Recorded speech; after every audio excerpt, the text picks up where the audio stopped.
Oi, pessoal, esse é um tutorial rápido para mostrar como usar os dois arquivos que eu passei para vocês para o exercício do catálogo. Tá? São arquivos de Rhino e Grasshopper que vão estar trabalhando interligados. é, E eles já foram preparados para facilitar o trabalho, para a gente poder conceber o elemento do catálogo em linhas, tridimensionalizar ele, visualizar a montagem, tá? e, e gerar já os desenhos de corte. Então tem um caminho aqui bem mastigado, né, para a gente poder fazer mais ou menos rápido o nosso exercício. Tá? Minha proposta, então, não é fazer um modelo paramétrico completo, é fazer um modelo construído a partir de linhas no Rhinoceros, tá? De modo que seja uma interface mais amigável para vocês. Então, eu já preparei aqui um arquivo, eu vou ampliar essa, essa janela do Rhino. Eu preparei um arquivo aqui que tem já tem diversas camadas e ele tem uma espécie de guia, né, para construir esse cubo de 21 por 21 centímetros. Tá? Aqui a gente tem uma vista lateral, vista frontal, onde vocês vão poder desenhar com esse layer branco aqui, layer linhas, né, vão poder desenhar o contorno das peças a serem cortadas, né, pelo menos a concepção básica delas pode ser feita por aqui. E tem também aqui umas linhas guias que dá para ver o perfil máximo, os limites do cubo, de 21 por 21 centímetros. Tá?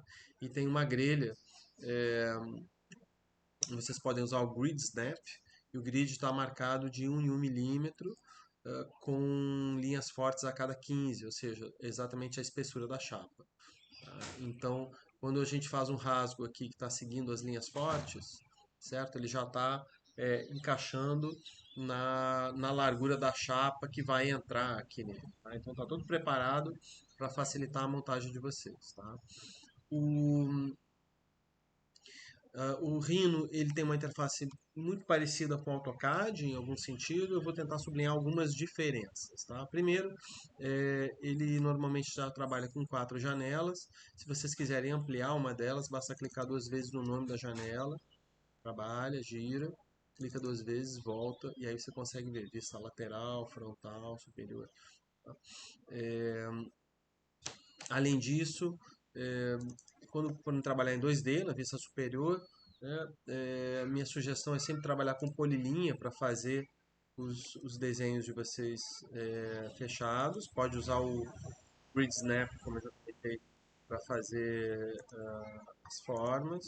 Tá? E se por acaso, depois de fazer a forma, quiserem fazer alguma modificação, tá? O Rhino não tem Stretch, aquela ferramenta do AutoCAD.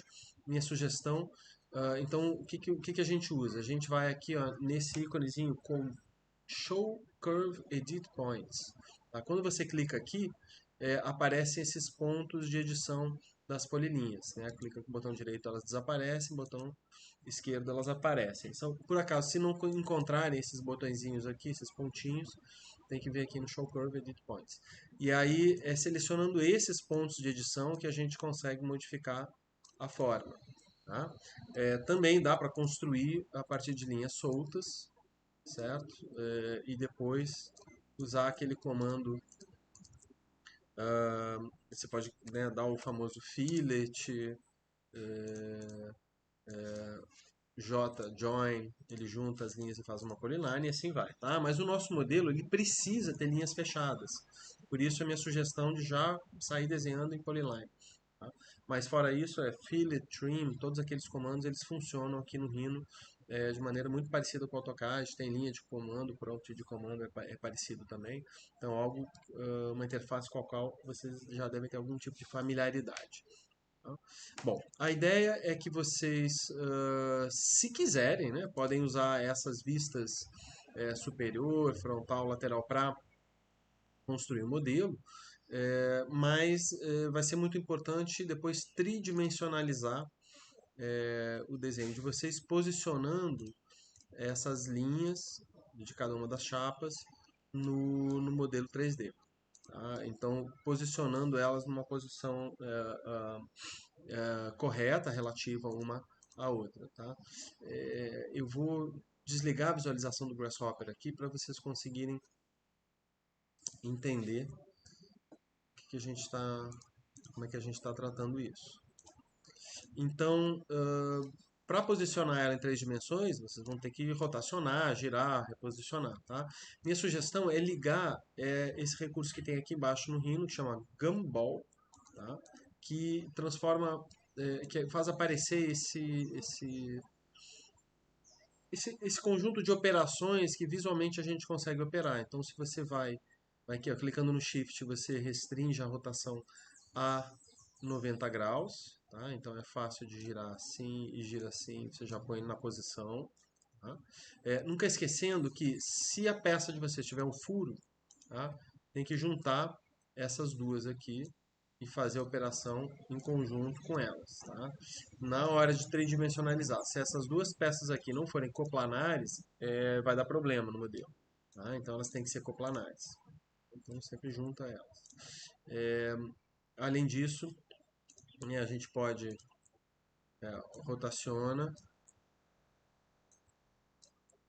move com a setinha e claro, você pode, né, usar o, o move normal. No Rhino, quando você dá 0 enter, ele joga, ele entende que você está falando do origem, tá? Então você posiciona aqui e pode depois posicionar o modelo a partir de recursos normais de mover, segurando nos pontos de base, pontos de destino, conforme vocês já estão, de certo modo, acostumados no AutoCAD. Tá? Enfim, é uma possibilidade de trabalho. E o que a gente vai fazer depois de posicionar essas peças tridimensionalmente? A gente vai atribuir elas para a definição de Grasshopper, tá?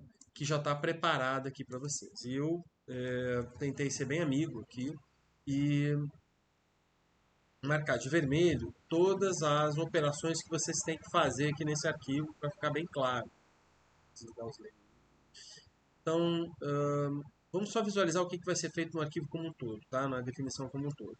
O primeiro modelo que a gente tem aqui, tá nessa parte aqui, ele é basicamente ele faz a extrusão das linhas bidimensionais, viram 3D. A gente também define qual vai ser a direção dos movimentos que vão acontecer no segundo modelo e tem aqui as cores. Tá?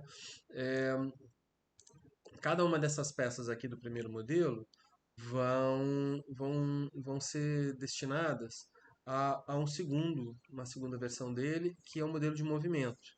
Tá? Então, já tem pré-preparado aqui um recurso de animação, de simulação de encaixe, que vai servir legal assim para a gente poder pensar e visualizar a relação de entrada e saída entre as peças. Né? A ideia é que nenhuma peça atravesse por dentro da outra, né? Sempre que ela se aproximar da outra, que ela entre por encaixe. Então é um pouco para estimular o raciocínio visual abstrato aqui, né? E poder pensar o projeto através dos seus encaixes. Tá? Tem alguns detalhes no manejo dessa parte que eu vou mostrar em seguida. Tá?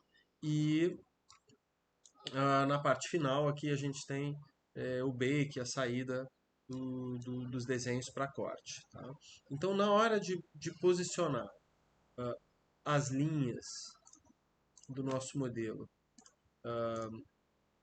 de Rhino para o Grasshopper, minha recomendação é seguir a seguinte ordem. Tá? Primeiro, a gente põe a linha que não vai mexer. Então, qual é o objeto aqui na sequência de montagem que vai ficar parado? Então, no meu caso aqui, é essa peça aqui de baixo, não move, está escrito aqui. Tá? É, aqui, eu vou fazer uma correção ao vivo aqui, não é aqui o quarto a mover, ou o último a mover.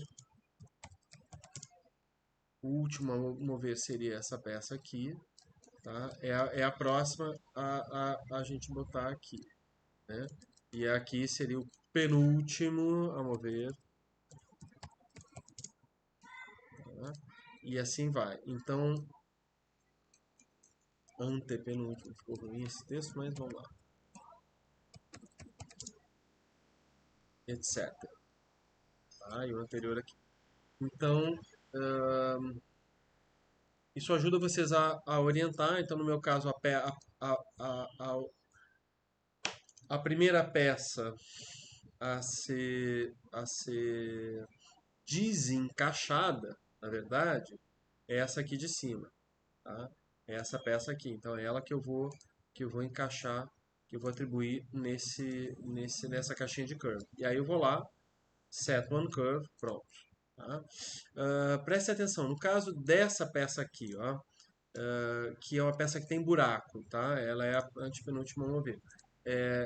Eu vou com o botão direito, clicar aqui, Set Multiple Curves, e aí eu tenho que pegar o contorno e o buraco da peça, né? Eles, claro, eles têm que ser coplanares, eu tenho que conferir lá se ele está coplanar de fato, tá? E aí sim atribuo os dois, tá?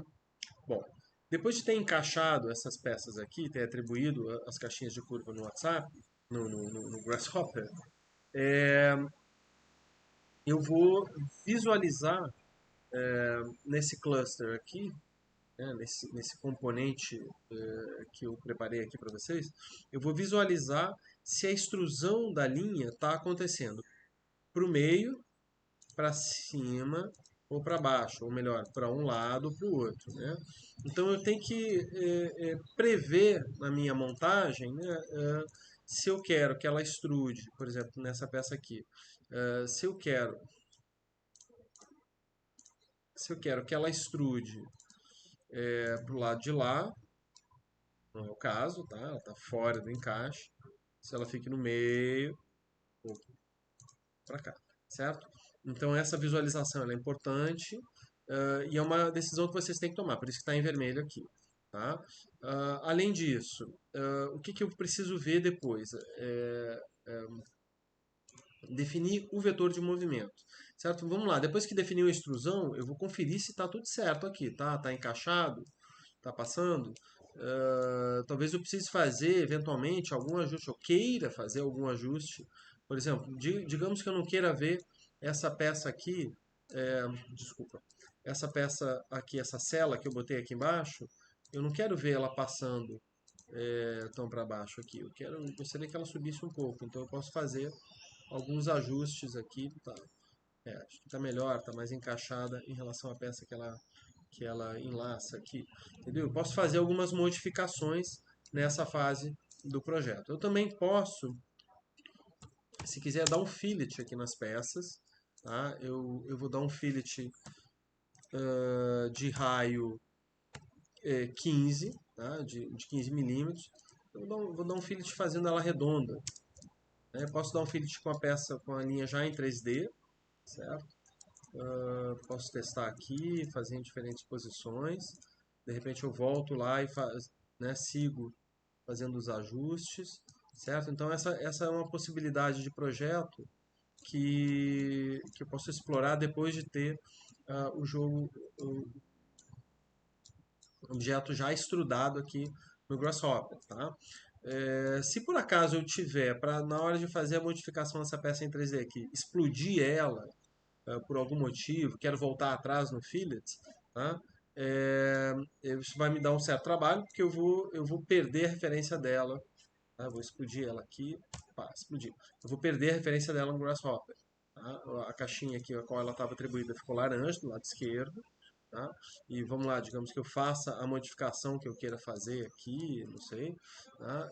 Beleza, depois o que eu preciso fazer? Eu preciso pegar essa peça aqui e selecionar só as linhas dela. Tá? Tem que cuidar, ver se está todas elas selecionadas, ver se eu não botei mais nenhuma outra. Então, J, join, ele volta a ser uma polyline inteira, e aí eu posso vir aqui e reatribuir ela ao Grasshopper, certo? Então, isso é possível fazer, que a gente pode modelar tridimensionalmente depois da peça 2D tá levantada. Tá? Então, minha recomendação aqui para vocês é que vocês façam algum tipo de exploração do ponto de vista do design. Né, de repente, talvez um cantinho redondo, ver se ficou bonito aqui, encaixe. Né, de repente, os raios podem ser iguais para todos as peças que estão lá visíveis, mais para fora, né? E outra coisa que pode ser interessante é chegar aqui nas posições aonde é, eu tiver assim os movimentos de entrada de uma peça na outra, eu posso dar um raio menor. Então eu vou dar um raio de 5 aqui, ó. Fillet, 5 de raio, e eu vou pegar dar um raio aqui entre essas duas curvas. Então na hora de encaixar essa aqui vai ficar mais suave. Posso fazer com essas duas peças aqui também. Ah, essa aqui não vai dar raio para mim. Posso fazer nessa entrada aqui, tá? Pode ser interessante suavizar um pouco a entrada, vai facilitar a montagem. Tá? Então, enfim, dá para brincar um pouco com isso. Tá? E a modelagem, então, ela já está um pouco diferente do que foi experimentado aqui em 2D, no meu caso. Tá? Não interessa, pode fazer nas duas vistas. Bom, depois de definido, beleza, esse aqui é o meu modelo, né? Eu recomendo ir lá no movimento, tá? E entender o que está acontecendo aqui. Tá? O movimento ele foi montado para vocês de modo que cada uma dessas peças na ordem atribuída se desloque, tá? De acordo com algum vetor que é próprio da peça. Tá? E aí a gente está vendo aqui que o movimento não está rolando legal, ele está vindo de lado quando ela devia sair para cima. Né? O que houve aqui? Tá? Então vamos voltar lá para entender. Essa peça que está sendo movimentada aqui é a chapa 2, tá? Essa a primeira peça a movimentar, essa lilás aqui, que está andando para o lado, não devia andar para cá, ela está saindo desse cluster aqui. Tá? Então, se a gente observar esse cluster, o que é isso? O que é um cluster? Tá? É um componente que ele é formado de outros componentes. É um pedaço de programação que está empacotada aqui. Eu fiz essa programação, tá? E guardei ela nesse pacote, né, que aparece para a gente como componente.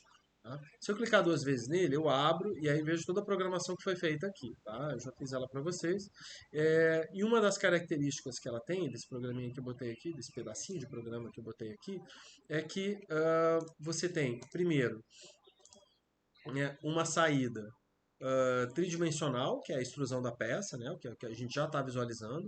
Ela tem uma saída bidimensional, que é a mesma forma que vocês estudaram lá, ela está deitada com uma superfície no chão, então ela já vai me ajudar depois a levar esse desenho para corte. Tá? E além disso, eu tenho três vetores de movimento que correspondem a direções uh,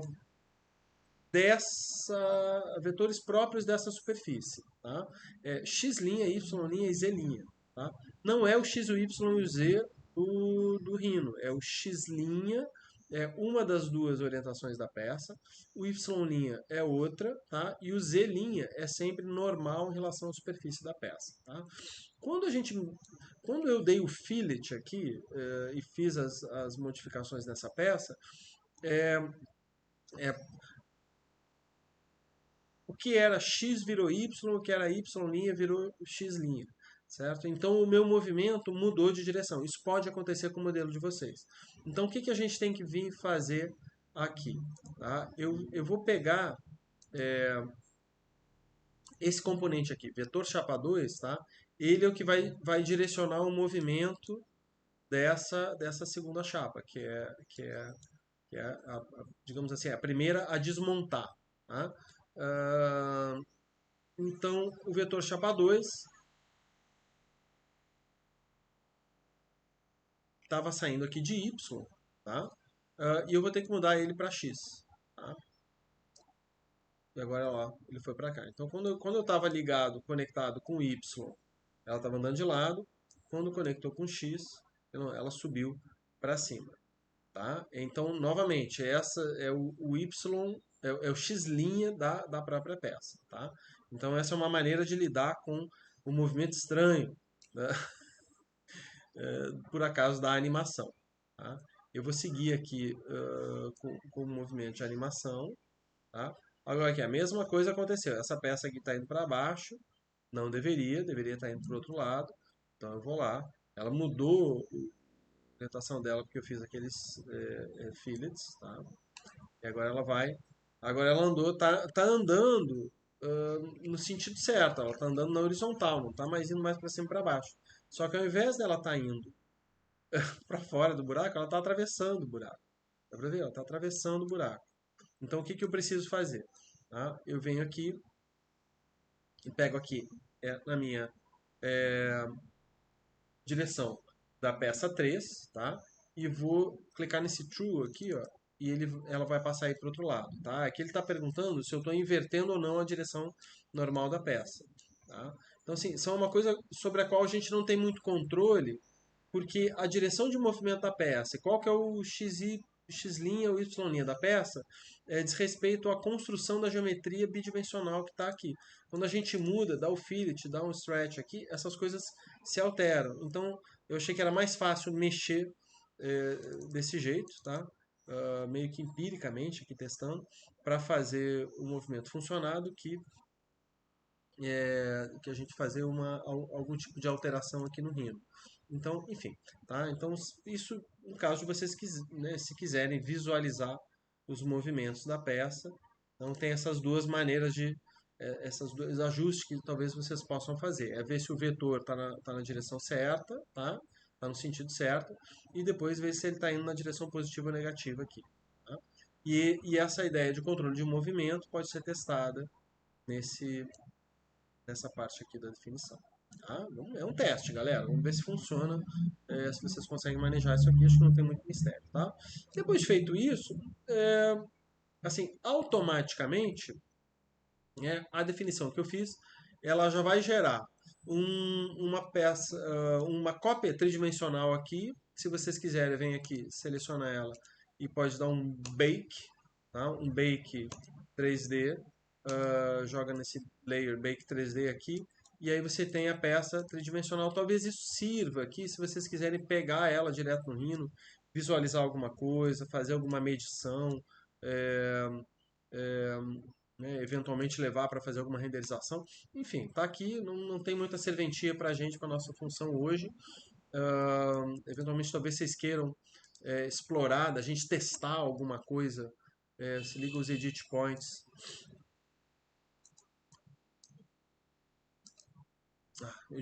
Não é o edit point da curva que a gente tem que ligar. É o edit point da superfície. E eu não tenho eles, não sei onde é que eles estão aqui. Aqui.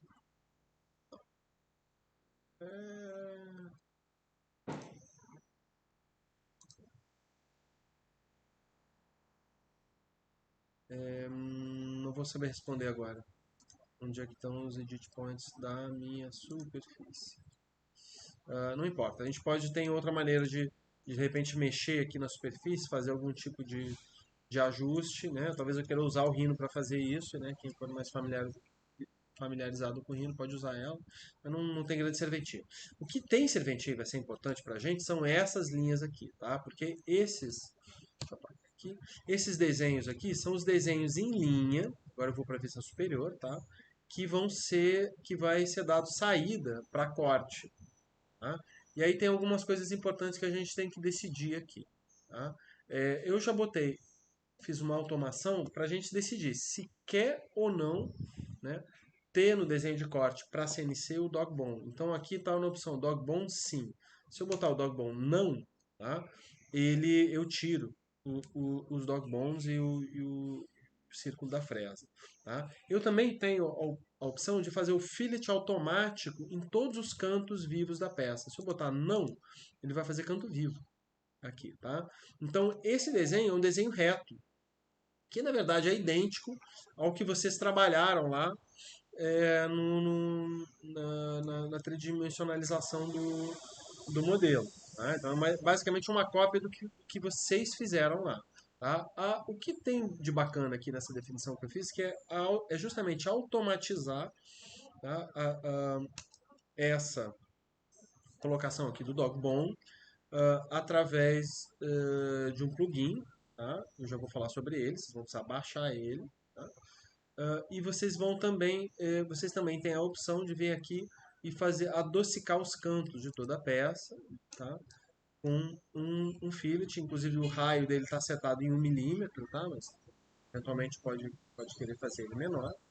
Isso vai ter um efeito legal, assim, de evitar a quebra de canto, né? Não fazer canto vivo, e fazer a halter também, a fresa andar mais rápido.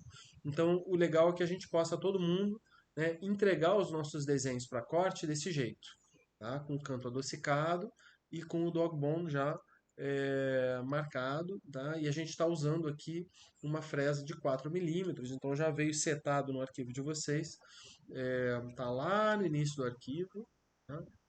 Aqui a fresa de 4 milímetros. Se a gente mudar aqui, botar a fresa para 6, por exemplo, ó, ele já muda o tamanho desse buraco aqui, tá? Então a gente vai botar o tamanho aqui igual ao tamanho da fresa, tá? Bom, é isso. Aí depois de finalizado, né? Quando a gente finalizar o exercício, a gente vai vir aqui no Bake com o botão direito, pode ser no próprio Preview aqui, e dar um Bake, põe no Layer Corte, pronto, tá? E aí você vai ter o arquivo já todo marcadinho com todo feito com linhas. E isso aqui a gente vai exportar como DXF para poder cortar lá na casa Firjan. Tá? Antes disso, porém, a gente vai tentar cortar aqui na laser do Lambo. Então a gente vai pegar, eu tenho uma versão aqui já em escala 1:5, tá? Aqui tem a escala 1:5, definido aqui. Isso assim, vai dar o modelinho na proporção correta, usando um MDF de 3 simulando uma chapa de 5 milímetros. Tá? Então a gente vai fazer essa. Se quiser, pode vir aqui. Aqui não tem adocicar canto, não tem dog bone, né, porque não é fresa. Eu clico com o botão direito, dou um bake, layer corte, tal.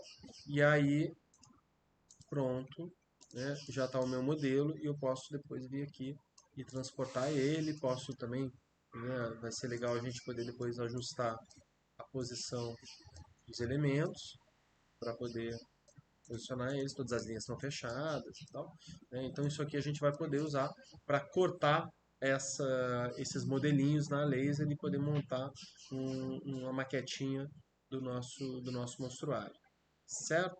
Última coisa, eu comentei já que a gente precisa baixar, né, esse componente aqui, então eu vou lá no Food for Rhino,